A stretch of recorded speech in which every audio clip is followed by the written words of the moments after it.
Imagine করেন আপনি এক রাতে ঘুমিয়ে আছেন এন্ড হঠাৎ করে আপনার দরজায় বিকট শব্দ। আপনি ভাবছেন এত রাতে কে আসলো, ডাকাত? কিন্তু দরজার ওপার থেকে শব্দ আসে, আমরা পুলিশ।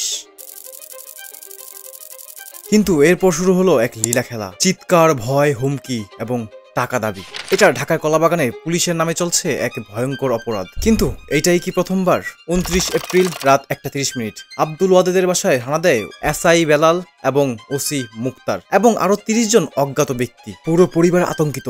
তারা 999-এ ফোন দেয়, কিন্তু 999-এ ফোন দিয়েও লাভ হয়নি, কারণ কলাবাগান থানার ওসি সেই টিমকে নিজেই চলে যেতে বলেন। এরপর শুরু হয় আসল চাঁদাবাজি, 1 কোটি টাকা দাবি, না হলে তার বিরুদ্ধে 10টা মিথ্যে মামলা দেওয়ার হুমকি। আব্দুল ওয়াদেদ কোনো উপায় না পেয়ে 2 লক্ষ টাকা দেয় এবং বাকি টাকা পরে পরিশোধ করার আশ্বাস দেয়। কিন্তু চলে যাওয়ার সময় তাদেরকে ভিডিও ধারণ করা হয় যে তাদের কোনো ক্ষতি হয়নি এবং নিয়ে যাওয়া হয় কম্পিউটার, ল্যাপটপ এবং হার্ড ডিস্ক সহ বিভিন্ন ধরনের জিনিস। এবং এই সব কিছুর নেতৃত্বে ছিল ওসি নিজেই। এই চাঁদাবাজি করার অভিযানটি চলে প্রায় 6 ঘন্টা। চলুন দেখি এই ঘটনাগুলো কতটা নিয়মিত এবং কেন এই ঘটনাগুলো বারবার ঘটছে।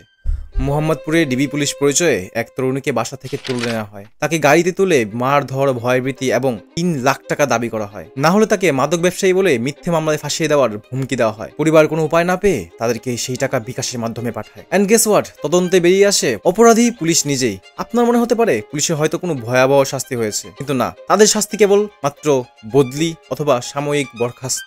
সিলেটে পুলিশের এক এসআই এক নারীকে অপহরণ করে, তাকে ধর্ষণ করে এন্ড অভিযুক্ত মাত্র সাময়িক বরখাস্ত। মামলা হলেও আজও বিচার হয়নি। মানবাধিকার সংস্থাগুলো আজও তারা বিচার চায়, কিন্তু ফলাফল শূন্য। কক্সবাজারে এক নির্দোষকে মাদক মামলা ফাঁসাতে গিয়ে ধরা পড়ে পুলিশরাই নিজেই সেই মাদক রেখেছিল। তদন্তে সেটা ধরা পড়ে, কিন্তু শাস্তি তেমন কিছুই না, জাস্ট সাময়িক বরখাস্ত। 2017 থেকে 2025 পর্যন্ত প্রায় 20টিরও বড় ঘটনা সংবাদে এসেছে, যেখানে পুলিশ সরাসরি মাদক, ধর্ষণ, চাঁদাবাজ এবং অপহরণের সাথে জড়িত। কিন্তু প্রত্যেকবার শাস্তির প্যাটার্ন একই, বদলি, তদন্ত এবং সাময়িক বরখাস্ত। কিন্তু প্রকৃতপক্ষে শাস্তিটা কোথায়? তথ্য অনুযায়ী গত 5 বছরে প্রায় 2000-এরও বেশি অভিযোগ জমা পড়েছে। এর মধ্যে মাত্র 3% মামলায় দৃশ্যমান শাস্তি হয়েছে এবং বাকি 97% মামলায় এখনো তদন্ত চলমান, না হলে সাময়িক বরখাস্ত, না হলে বদলি।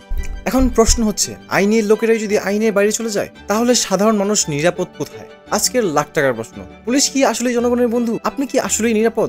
আমরা কি শুধুই প্রতিবাদ পর্যন্ত সীমাবদ্ধ থাকবো, নাকি চাইবো প্রকৃত বিচার? আমি চাই এই ঘটনার সঠিক বিচার হোক, যাতে আগামী প্রজন্ম নিরাপদ থাকুক।